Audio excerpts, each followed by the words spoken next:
in the limited Indian community that we have, we see a lot of inclination towards the Indian arts. So we hope we can bring both of these together with this one event and raise really good funds for this cause in the future. Thank you all for coming today in spite of the long weekend starting tomorrow and the snowstorm.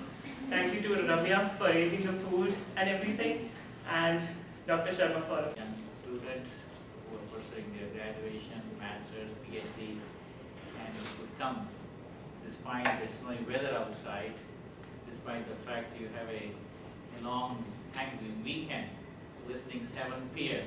to this talk. I won't call it a fundraising talk today. I would say probably this talk might inspire the young mind of yours, right?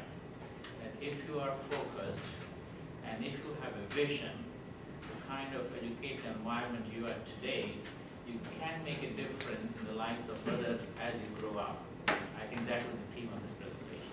Standard, and that to an affordable cost. At the same time, while offering a quality eye service, you can also do in parallel a high quality of research. And let me share that with this two focus in mind, let me go one by one. When I say young minds would inspire you, let me give you a little small anecdote, right? Dr. Suresh Chandra and the person which you see in the circle is known as Dr. Badrinath. He is the chairman emeritus and he's the founder chairman. Both Dr. Suresh Chandra as well as Dr. Badrinath, I understand, had a training in Boston in retinal detachment surgery from Dr. Charles Gibbons. And after his training, Dr. Badrinath went back to India and started doing his, like any other physician, a private practice. And this morning, Dr. Suresh Chandra was sharing with me that he was the only one at that time retinal surgeon in the country, and that trained retinal surgeon. And he was getting patients all over the country and from the neighboring countries. That was somewhere around 70s when he was at the peak of his professional life. Nevertheless, after having studied in the United States, his fellowship from Canada and the retinal training, he was two minds to stay back in India or come back to the United States, because he had all the opportunity for him to come back and stay over here. And during that period, he happened to attend a meeting which was addressed by one of the Swami Shankaracharya and making an appeal, a general appeal to all the 40-50 physicians who were there, that there is a need to build a hospital with a missionary zeal. And that tickles his heart.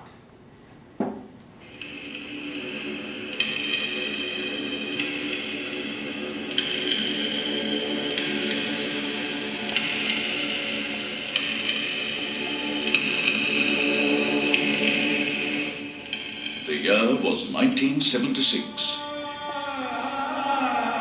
His Holiness Shri Jayendra Saraswati, the Shankaracharya of the Kanchi Kamakoti Peetham, spoke of the need to create a hospital with a missionary spirit that would bring world-class vision care to the people of India. I would say that was the really beginning of the Sankara Nethralaya. And then Dr. Bhagwan took the right decision. He said, let me stay on.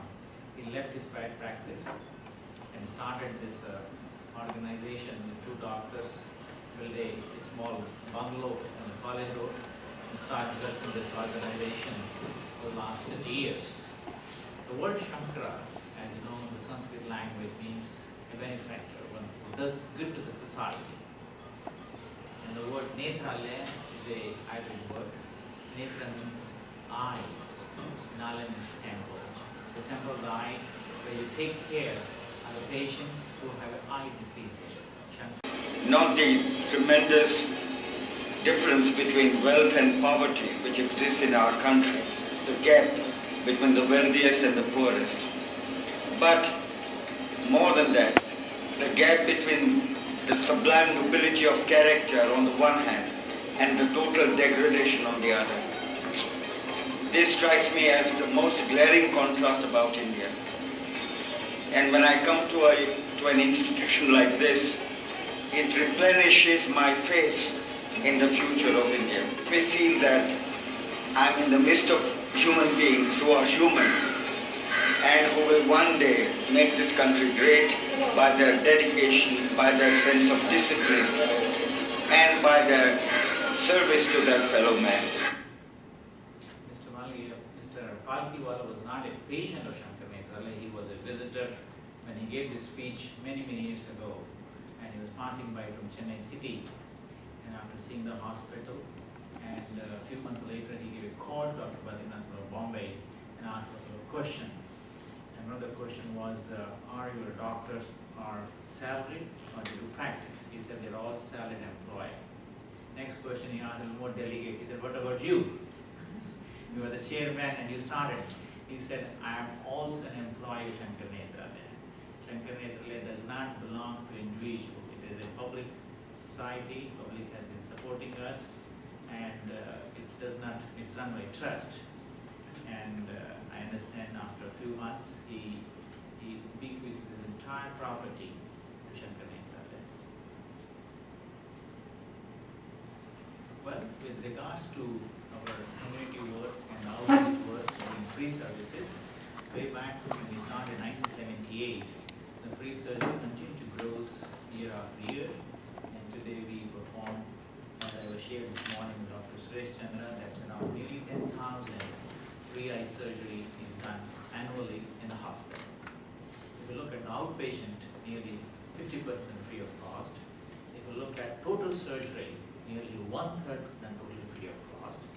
And if you see the cataract surgery alone, nearly half of them done totally free of cost to deserving indigent patients who visit the hospital. And this van gives you a little example how we perform free services. This van brings patients from the villages every day, leave the hospital before 4 o'clock in the morning, bring this patient by 7, 8, 9 o'clock, give them breakfast, 20 patients, rural patients.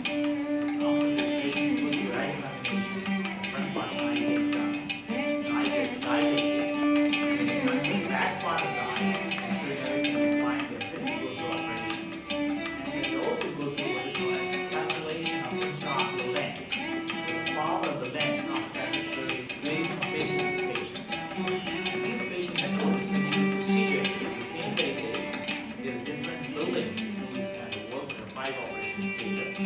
After the surgery, both the patient and their attendant get a free food in the hospital. And the next day, after the dressing, both the patients and their relatives, the van takes back to their respective villages.